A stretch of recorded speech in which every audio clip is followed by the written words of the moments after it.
Leicester stay in the bottom three as they head to Ipswich next weekend.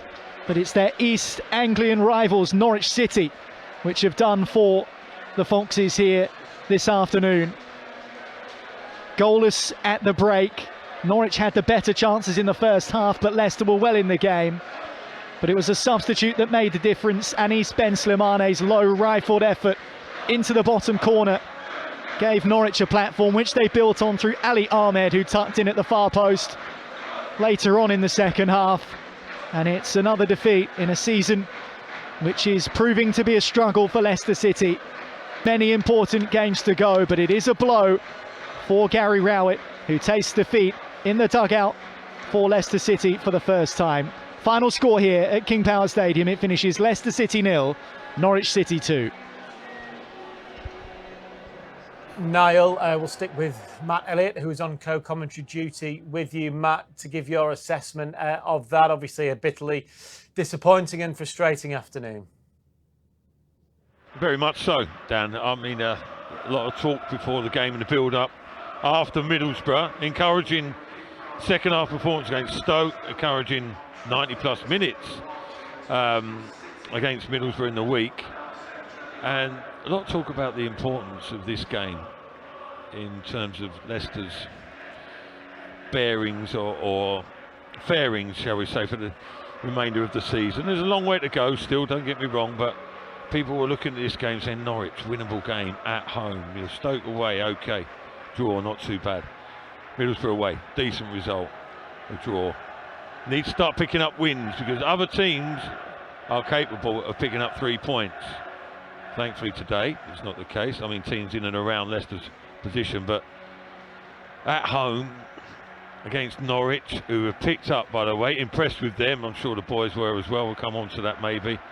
But it's a sort of game that ordinarily you're looking at and thinking, here's an opportunity to change the course of our season a little bit, or certainly affect it the way that things are going. And they weren't able to do so. And unfortunately for large parts, you know, it never really looked like it. But they're walking around the pitch now, just sort of acknowledging the supporters that do remain here. It got pretty scarce pretty quickly. But I think that the players can be. It sounds a bit strange to say after a 2-0 defeat, but you can commend them for. But it should be the least requirement, right? But they've tried to apply themselves. They've tried to be influential out there today. They tried to rally themselves, lift themselves under the guidance of the new manager. And to a degree in the first half, it was apparent. The second half, I don't know, like the situation maybe took its toll a little bit, if you get what I'm trying to say. And they've got to remain very, very strong-minded, you know, to get themselves out of this situation, because you know things can set in a little bit, can't you? You can start feeling sorry for yourself. As hard as you try, you think things are going against you, but they've got to remain positive. I'm sure with Gary Rowett at the helm, he will do his utmost to ensure that is the case. Yep, that's the voice of Matt Elliott. Jerry Taggart and Paul Konchesky with me here in the studio. Both played with Gary Rowett separately. Jerry for Leicester, Paul for Charlton. He is an upbeat character, isn't he, Jerry? He's an upbeat guy, and he's got to use every ounce of that now, hasn't he, moving forward? Yeah, and alongside Callum Davidson as well, who, again, similarly very upbeat. Glass half full, although maybe a bit less than half full after the result today. But, yeah, I mean, that's by the by. They have to try and pick the players up after that result. You know, it's as simple as that. And as Matt rightly says, big credit has to go to Norwich. You know, I thought they were excellent as a team. They carried out the manager's instructions, I mean, superbly well. And Leicester, in the end, just weren't able to cope. Yeah, I totally agree. But we see Fatawi was shot in the first half, Dan, and the Norwich centre-half coming out to block shots, leading from the back. I just don't see that with two centre-halves for Leicester today. you want to put your body on the line. You need to keep it at the goal, and for some way or how, they need to get a clean sheet. I think that what we've seen today was what we haven't seen in the last 2 games, by the way, is Leicester under pressure from the beginning of that second half. Matt's right, the first half was pretty even, Stephen. There's not a lot in it. Norwich worked their way into the game, showed nice little touches. McGoma causing all kinds of issues. Start of the second half, McGoma straight from the off. He's at it again. Big half-time team talk for Norwich, never mind Leicester. They come out, control the game, and Leicester sort of go within themselves. Just showed a little bit of showed themselves to be a little bit fragile mentally. And Norwich eventually capitalised on that. And obviously when they went in front, they never looked back. They sort of just got a stranglehold on the game. And this is Gary Rowett's biggest job for me, is Leicester's mental capacity to deal with, pressurised situations. We've seen it against Stoke last weekend, where they've conceded early on and they get themselves back into the game, score 2 goals, take the lead, then they concede again, but they go up the pitch and should have probably have scored another 2 goals at least to win that game. But that showed a different side to that mentality. But today, you just seen that fragile side. Yeah, do you agree with that, Matt? Yeah, pretty much. It's difficult trying to sort of assess the situation and remain positive, because all is not done and dusted, all is not lost. There's still a long, long way to go. But it's to sort of assess it with a tinge of positivity, which you need to do, which the manager certainly needs to do, to keep the players buoyant to any sort of degree. But it's as hard as you try and do that, it's got to be about genuine belief. I keep coming back to that word over recent times, and authentic belief, players in themselves, but also when you look across at your teammate and think, have we got this within us? I'd like to think that Leicester players think they have, because the personnel, the ability that they have within their ranks, belies the position that they are in the league. It's not somewhere that you would expect them to be, and it's not somewhere they should be. So hopefully they have that drive and belief together to pull themselves out of the quagmire, as Martin O'Neill used to say to us many times. And unfortunately, that's what they're in at the moment. But it's not unachievable with the personnel that Leicester have at this club. A couple of people coming back from injuries, etc. Didn't have much chance to influence proceedings today, but that squad must give you some sort of confidence, some sort of belief when you look at it, individually as a player. And again, keep mentioning Gary Rowett. He'll look at that. He took this job thinking, what are Leicester City doing down there? Surely I can do something to turn their fortune around. And hopefully that is the case. Today was a bruising defeat. It was, after 2 encouraging performances, Stoke Middlesbrough. Today wasn't how a lot of people hoped it was going to be, or perceived it was likely to be.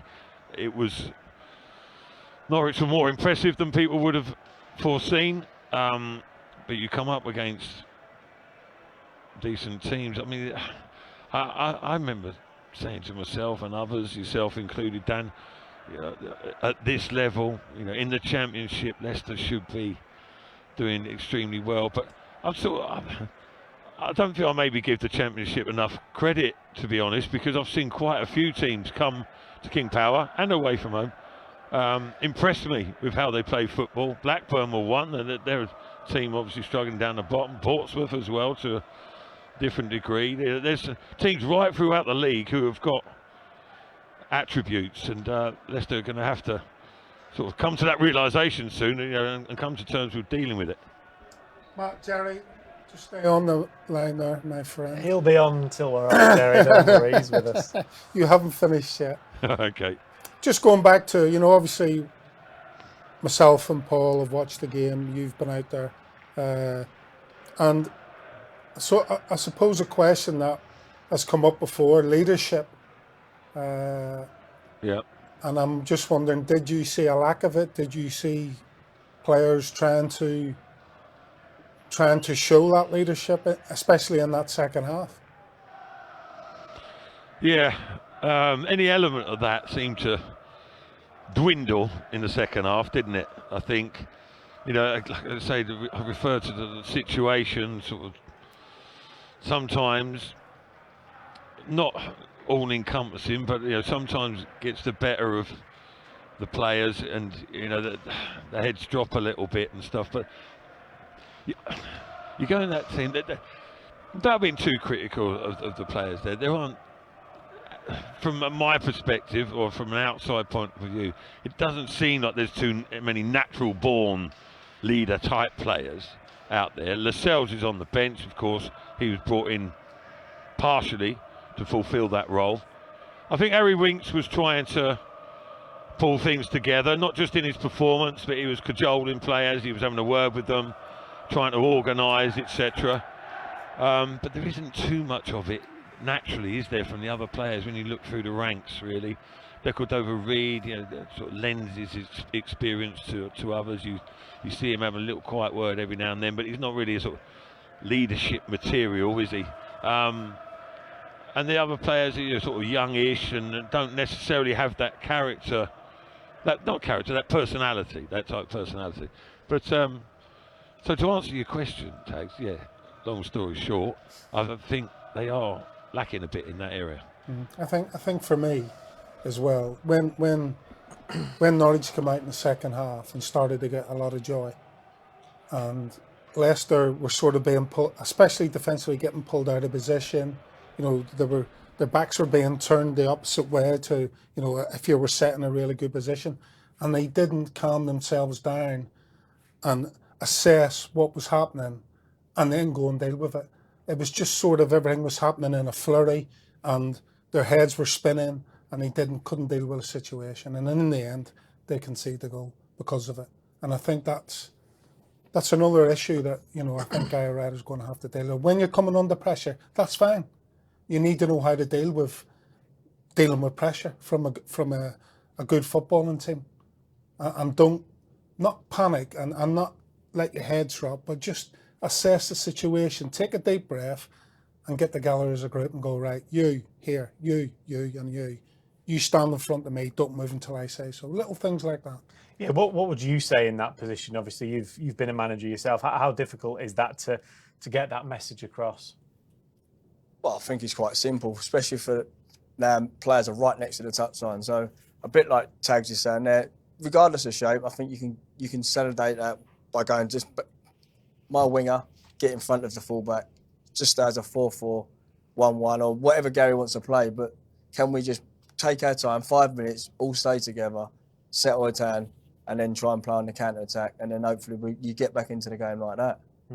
Yeah, that's where leadership comes on the pitch, is analysing a situation on the pitch, not waiting for the manager to always call on and say, I need you to sit, but on the pitch and saying, right, McGowan's getting too much space. I need Ollie Skipp just to sit in front, and I'll speak to him and say, left shoulder, right shoulder, don't move Ollie Skipp, just stay there. And if he moves to the side, I'm closing him down. Little things like that on the pitch can save you a multitude of sins by either running, because you're not talking and communicating with each other. Yeah, it's a big week now, Matt, isn't it? Norwich's bitter rivals Ipswich up next away from home. We know how good they are, but Leicester were fantastic against them. Probably the performance of the season earlier on against Ipswich. Hopefully we can see something like that again. Is that the sort of thing that we as supporters can cling on to and think there's a chance going to Portman Road because of that? Well, you have to, don't you? There are... you're putting one argument across, and there are quite a few sides to the argument against that because of the form that Ipswich are in, the position they're in, the quality players that they have. But you're right. Another example of the topsy-turviness of this division, Leicester here at home against Ipswich. imperious pretty much on the day. They cruised it, didn't they? And Ipswich offered very, very little. You doubt that that's going to be the case again at Portman Road, but yeah, it doesn't get a lot easier, does it? Really, there's been a tough run of games. Stoke, Middlesbrough, Norwich in the form that they are in, as we found out, and then Ipswich looming.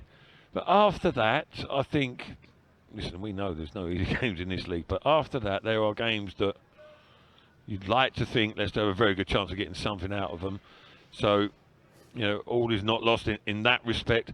Next week's going to be tough, but the unpredictability of this league is bordering on craziness at times. The Coventry can go and lose at home to bottom of the league one week, and then they go and smash someone else the next week, and it is very unpredictable. And let's hope we have an unpredictable weekend next weekend.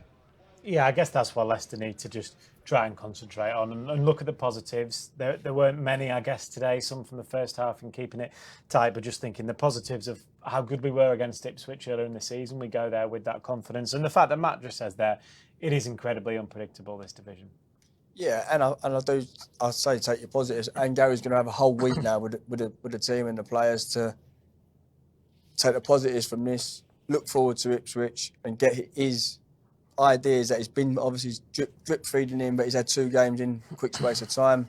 So hopefully he gets his points across for this week and going into Ipswich, and hopefully we all know that they're big games you get up for, and we can try and get a result. Yeah, I mean, in the grand scheme of things, Jerry, he's not been in long at all, has he? It just feels longer than what it probably is, but it's just literally the 3 games have all come in a week, and he's probably then, as a result of that, not had actually that much time on the training pitch. Yeah, no, that's a fair comment. And I think, there's a saying in football that you learn more from a defeat than you do from a win. So, I mean, he'll have learned a lot today if that is the case. I don't know how true that is, but I'm sure he'll learned a lot today because, as I say, the other 2 performances, which I've been to both games, I seen a real uplift in performance levels, in standards, in the mental side of the game. And unfortunately, in that second half, we just seen some aspects of Leicester's game slipping back into what we'd seen a few weeks before Gary Rowett came into the club. So that's food for thought for him and his coaching staff and also the players. Do you think it might actually suit Leicester to play away from home at the minute, just with the way that teams maybe come at Leicester more? Well, based on the last couple of games, you'd have to say yes. And again, we're gradually getting players back. Jordan James coming on. Again, even just that little cameo, and you just look at his decision making on the ball. And 9 times out of 10, he just makes the right decision.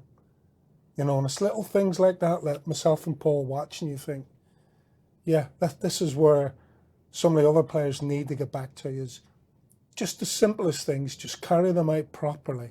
And it just lets you grow that little percentage and moves you forward that little percentage into the game, going into, following on and going deeper into the game. And sometimes we just didn't see that being done in him. He comes on, he knows exactly what he's doing, he knows exactly where he is on the pitch and what he's got to do.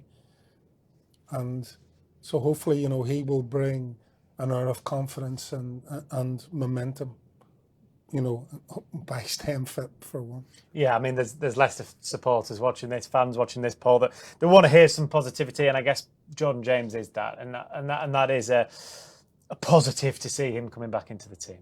Yeah, I think Jerry said it then, and I've said before at the start of the programme how much he runs forward, he creates chances, gets shots off, and you see that in the 15 minutes he was on for. He wants to run forward, he wants to get in the box, he wants something to happen and create stuff. So it'll be that 15-20 minutes for him today will be a big positive, especially going into the run of games that we've got, and hopefully he gets a lot more minutes at Ipswich next weekend. Yeah. Final point can go to you, Matt, on what's been another difficult afternoon for Leicester City fans. Yeah, another disappointing afternoon, unfortunately, yeah.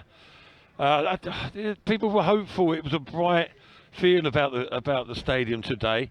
A little slow in accumulating crowd-wise, but there was a late flurry. Everyone came piling in, and the music was blasting out. The songs were being chanted, and it had a positive feel about it. But didn't turn out that way. Like I say, Leicester had moments in that first half where they were popping it around quite nicely, but Norwich's quality always seemed like it was going to be a problem. But yeah, I was going to say the players are sort of, it'd be the wrong thing to say really, they're getting used to these situations.